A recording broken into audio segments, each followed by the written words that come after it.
করতে ভালো লাগবে না গো, ভালো কাজ করতে তোমাদের ভালো লাগবে না। শয়তান যখন তোমাদের ধোঁকায় ফেলে দেবে, তোমাদের ভালো কাজ করতে ভালো লাগবে না গো, নামাজ পড়তে ভালো লাগবে না। একটা কোরআন আয়াত বলি, নামাজ পড়া কি আমার জিকিরের কাজ হয়, আল্লাহর স্মরণের কাজ হয়। আল্লাহ বললেন ইন্নানি আনাল্লাহু লা ইলাহা ইল্লা আনা ফাবুদনি ওয়া আকিমুস সালাতা লিযিকরি।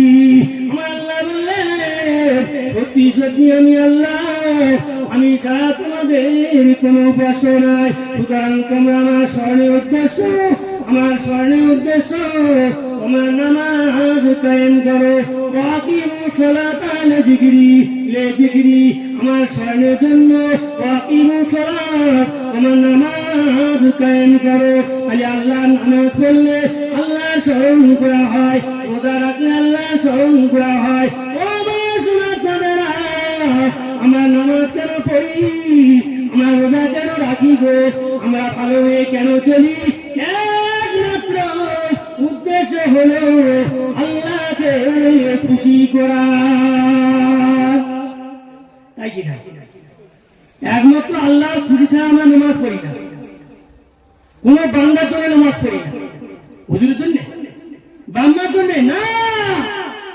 আমরা নামাজ পড়ি একমাত্র আল্লাহর জন্য, কারোর জন্য না। এই আল্লাহর জন্য আমরা নামাজ পড়ি কেন? আল্লাহর ভয়। আমরা অনেকে নামাজ পড়ি, আমরা মুসল্লি, আমার আল্লাহ পাক বললেন ফাইলুল মুসাল্লিন। আল্লাহ পাক কি বললেন? মুসাল্লিদের জন্য ওয়াইল দোজখ। প্রশ্ন উঠবে কি ব্যাপার, মুসল্লি আবার ওয়াইল দোজখ কেন হবে? যারা নামাজ পড়ে তাদেরকে মুসল্লি বলা হয়।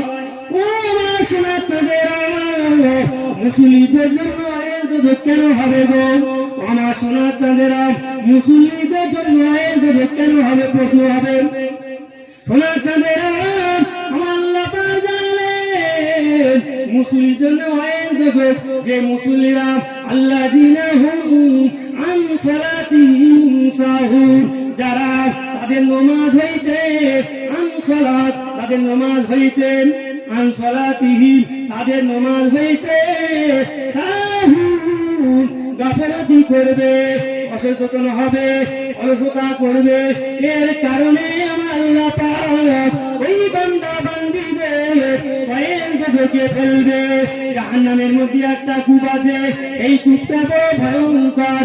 এই কূপের মধ্যে আমার আল্লাহ পাক, আল্লাহ তাআলা ওই মুসল্লিদের জন্য ওয়াইল দোজখে ফেলবে। এই ওয়াইল দোজখটা জাহান্নামের মধ্যে এক গর্ত, গভীর কুয়া, বড় ভয়ঙ্কর। ওই জায়গাটা বড় ভয়ঙ্কর। ওই মুসল্লিদের জন্য ওই দোজখের মধ্যে, গর্তের মধ্যে ফেলা হবে। দর্শনী পড়ে আল্লাহুম্মা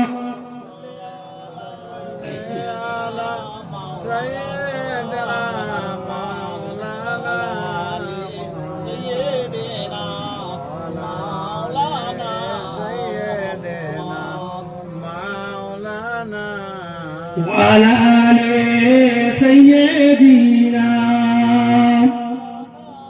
জোরে জোরে মহব্বতের সঙ্গে পড়েন, ঠান্ডা লেগেছে আপনাদের? নবীর সানে দরুদ পড়বে, আমার সানে নয় তো, নাকি বলেন? আমার সানে নয়, স্বয়ং আমার আপনার নবীর জন্য দর্শী করে মহব্বতের সঙ্গে পড়া দরকার আছে না নাই? জোরে জোরে মহব্বতের সঙ্গে পড়েন আল্লাহুম্মা। আমি থাকতে দেবে না আলা আলে সাইয়্যিদিনা মাওলানা মুহাম্মদ। সোনার চাঁদ আমার, তাহলে মুসলিমের জন্য ওয়াইল দোজখ কেন হবে গো? আমরা তো নামাজ পড়ি কিনা? নামাজ আমরা পড়ি, কিন্তু আমাদের নামাজের প্রতি কিন্তু ভক্তি নাই, অলসতা ভাব। যখন কোন আল্লাহর বান্দা বান্দি অসুখ করে, ডাক্তার কাছে ওষুধ নিয়ে আসে, টাইম মতো কিন্তু ওষুধ খায়, আমাদের কোনো অসুবিধা হয় না। 3 টাইম আমরা কিন্তু খেয়ে থাকি, অসুবিধা হয় নাই, টাইম আমরা খেয়ে থাকি। কোনো রকমের অসুবিধা নাই। টাইম মতো যদি বিবি ভাত না দিতে পারলেন খেদাখেদি আরম্ভ হয়ে যায়। ও আমার সোনার চাঁদেরা, খাওয়ার জন্য যদি তোমাদের টাইম থাকে, খাওয়ার জন্য যদি তোমরা সতর্ক থাকো, ওষুধ পাওয়া যখন খাও তখন যদি তোমরা সতর্ক থাকো, তাহলে তোমাদের নামাজের জন্য তোমরা কেন সতর্ক নাই? বুঝতে পারছেন না? একদিন পড়লো, দুদিন পড়লো না, দুদিন পড়লো, এক সপ্তাহ পড়লো না, এক মাস পড়লো, তারপর নামাজ ছেড়ে দিল। এ কেমন নামাজি? আল্লাহর বান্দা বান্দীরা, আমার যখন তোমরা ধরবে আল্লাহর ভয়ে ধরেছো, তাহলে তোমাদের নামাজ কেন ছেড়ে যাবে? আমার সোনার চাঁদেরা, আমার যখন ধরবে তখন শক্ত মজবুত করে ধরতে হবে। এই নামাজ কখনোই ছেড়ে দেওয়া যাবে না, শক্ত করে ধরতে হবে। 5 ওয়াক্ত নামাজ ভালো করে পড়তে হবে। তুমি মসজিদে পড়ো আর বাড়ি পড়ো, মাঠে পড়ো, ঘাটে পড়ো, সেখানে পড়ো, নামাজ পড়ো, ছাড় নেই। বুঝতে পারছেন না আপনারা? অনেকে মনে করে আমরা মুখুসুকু মানুষ, আমরা ভালো কাজ না করলে অসুবিধা নাই। এই জায়গায় এই জন্য অনেক মজলিসে পড়তে যায়, জানি বলবে শিক্ষা আমাদের জানা যাবে না, জেনে শুনে যদি ভুল করি ছাড়বে না, বলে জেনে শুনে পড়ে পাপ। আর কি দরকার করে? আর তার গুণা নেই মা, বুঝতে পারছেন? বাবা জেনে শুনে দোকান নেই, গুণা জানলে তো গুণা মাফ করবে না, তার তো এবার জানলাম না, ওই জন্য করে রাখ। অনেকে বাড়ি বাজার এসে পান খাচ্ছে, বাজার এসে হয়ে যাচ্ছে, কিন্তু এদিকে আসার সমর্থন হয়। আমার রাগ আছে আল্লাহ জানে, থাকে থাকে আমার রাগ থাকে থাক, হাদিস কোনো রাগ তো নেই বাবা। আপনাদের ইনকাম আপনারা খাবেন। গ্রামে একটা কাজদার হচ্ছে, বলছে যে তিনি 6 টাকা রোজ হয়, যদি বলে 1000 টাকা রোজ দেবে। আচ্ছা বলেন, ওই 1000 টাকা রোজের লোভে দিয়ে অনেক মানুষ করবে, অনেক হয়তো যাবে না, দেয় কিনা দা ঠিকই নেই, যে দরকার নেই। যারা 1000 টাকা রোজ করে চলে আসবে, এরা ভালো খাবে, বুঝতে পারছেন না? মাছ খাবে, গোশ খাবে, চাল কিনে ভালো করে খাবে। আর যারা যাবে না, শুনে আরে কোথায় আলি, ওই কাজে গেছিলিস? হ্যাঁ কিছু কি হয়েছে, হাতটা করতেছে, ইস্তারি গেলে তো ভালো হতো। আল্লাহর বান্দা বান্দীরা, মরণের পরে আফসোস করবে, মরে গেলে আফসোস করবে গো, এর আগে কিন্তু আমাদের আফসোস হবে না। মরণের পরে আফসোস হবে যখন বিপদে পড়ে যাবে, যখন মুসিবতে পড়ে যাবে, তখন আফসোস হবে। কিন্তু আফসোস করার আগে এই দুনিয়ার বুকে তোমরা আফসোস করো। এটা কি তোমরা ভেবে দেখো না? আল্লাহ নবী, আমার আপনার নবী দিন ও দুনিয়ার বাদশা, আমার আপনার নবী দিন ও দুনিয়ার বাদশা, সারা বিশ্বের নবী, জানাকে না করলে দুনিয়া কিছুই তৈরি করতো না গো। সেই নবী কি করতো? নামাজ ছেড়ে দিয়েছিল। এরা এত সারা, এরা নবীর থেকে বড় মনে হয়, তাই না? এরা কি মনে করে নবীর থেকে বড়? অনেক আছে, হেজবুল্লাহ জিন্দাবাদ, ফুরফুরা শরীফ জিন্দাবাদ, দাদা হুজুর পীর কেবলা জিন্দাবাদ বলে। ও আমার সোনার চাঁদেরা, আপনারা বলেন বিচার করে দেখেন, বিচার করে দেখেন, মুজাদ্দিদে জামান দাদা হুজুর পীর রহমাতুল্লাহ আলাইহি কি নামাজ পড়তেন না? তাহলে আমরা হেজবুল্লাহ বলি, জিন্দাবাদ করি। দাদা হুজুর কেবলা নামাজ ছাড়েনি, আমরা সেই দাদা হুজুরি সিলসিলা, তাহলে আমাদের নামাজ ছাড়া কেন? এক ওয়াক্ত পড়ি, 2 ওয়াক্ত পড়ি না কেন? ও আমার সোনার চাঁদেরা, ওই মজলিসে গিয়ে দরকার নাই, আর নামাজ পড়েও দরকার নাই, ওই মজলিসে বসে দরকার নাই, শিক্ষা করেও দরকার নাই। মূর্খ হয়ে থাকবো তাও ভালো, জাহান্নামে দিক তা ভালো, শেখার আমাদের কোনো দরকার নাই। ও আমার সোনার চাঁদেরা, আলেম ওলামারা এই মজলিসে বসতে ওদের হবে না, কিন্তু যারা আলেম নয়, যারা কিন্তু হাদিস কোরআন পড়ে নাই, তারা কোত্থেকে শিখবে? বুঝতে পারছেন না? বুঝতে পারছেন না? আপনাদের বুঝাতে পারছি তো নাকি? জোরে বলে, বুঝতে পারছেন? তাহলে আমাদের বুঝতে হবে, মুজাদ্দিদে জামান দাদা হুজুর পীর কেবলা রাহমাতুল্লাহ আলাইহি যদি উনি 5 ওয়াক্ত নামাজ পড়ে থাকেন, ওনার 5 হুজুর কেবলা, ওনার 5 সন্তান, 5 হুজুর কেবলা যদি নামাজ পড়ে থাকেন, আমার সোনার চাঁদেরা, তাহলে কি আমাদের নামাজ পড়তে হবে কি হবে না? নবী পাক যদি নামাজ পড়ে থাকেন, সেই নবী পাককে যদি আমরা ভালোবেসে থাকি, তাহলে সেই নবী পাক নামাজ পড়েছেন, তাহলে আমরা কেন নামাজ পড়ি না? তাহলে এটাই বোঝা যায় আমরা নবী থেকে বড় হয়ে গেছি। মুজাহিদে জামান দাদা হুজুর পেগা রহমাতুল্লাহ আলাইহি, উনি তো 5 ওয়াক্ত নামাজ পড়তেন, ওনার 5 কলিজার টুকরো 5 হুজুর কেবলা তো নামাজ পড়তেন। ও মা সোনার চাঁদেরা, তোমরা তাহলে কেন নামাজ পড়ো না? তোমরা কি ওনাদের থেকে বড় হয়ে গিয়েছো? ফতোয়া দেওয়ার সময় কিন্তু তোমাদের বাঁধে না, ফতোয়া দেওয়ার সময় কিন্তু বাঁধে না, ফতোয়া যেন বড় বড় আলেম, বড় বড় আলেম মনে হয়। বুঝতে পারছেন?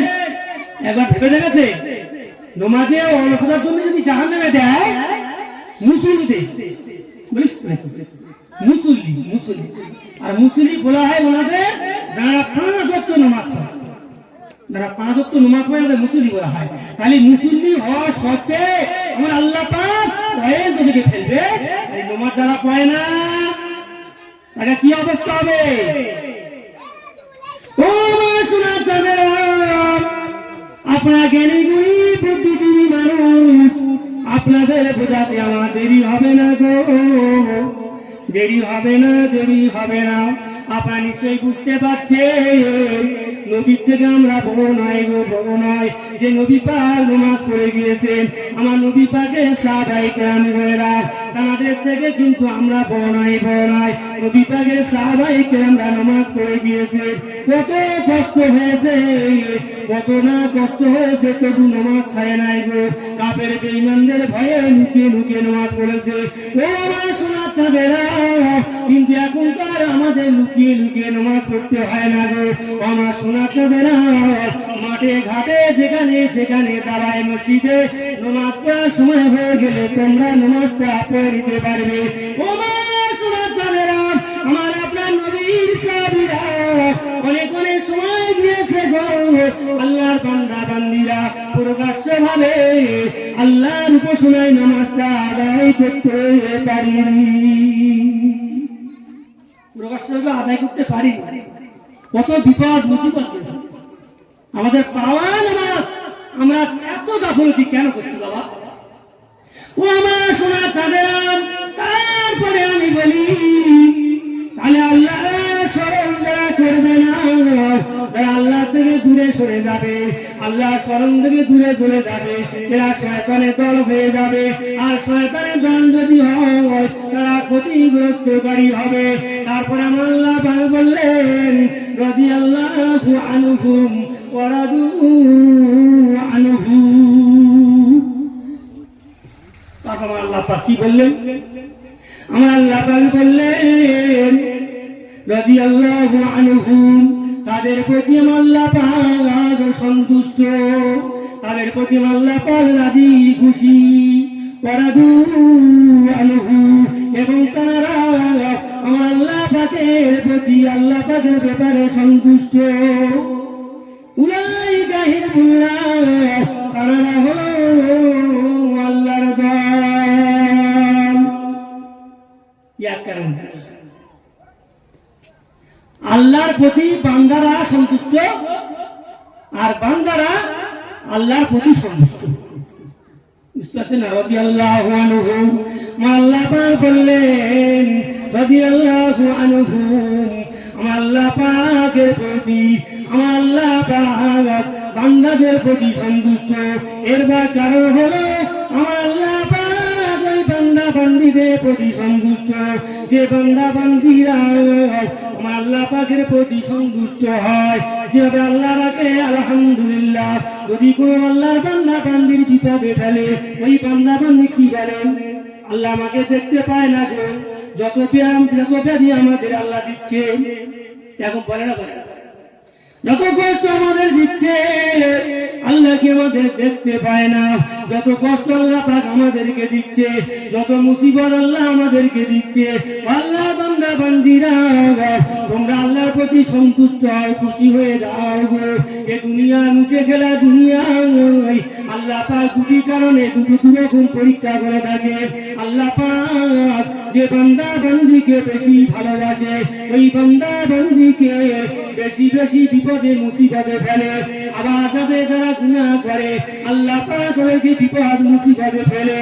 আল্লাহ পাক ওই বান্দা বান্দিদের গুনাহগুলো ঝরিয়ে দেয়। জোরে বলবেন না? আল্লাহ পাক এমনি কি বিপদ মুসিবত দেয়, রোগ ব্যাধি দেয়?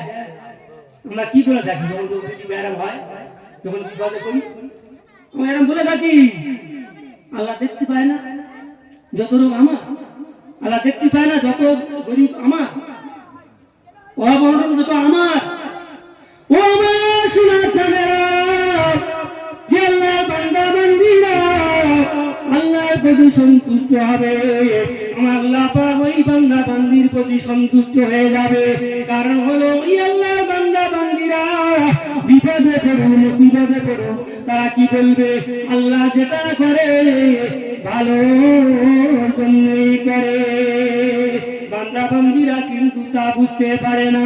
ও মা সোনার চাঁদেরা, যত গরিব থাকবে কোনো অসুবিধা নাই গো, আল্লাহ পাক গরিবদেরকে বেশি বেশি ভালোবাসে।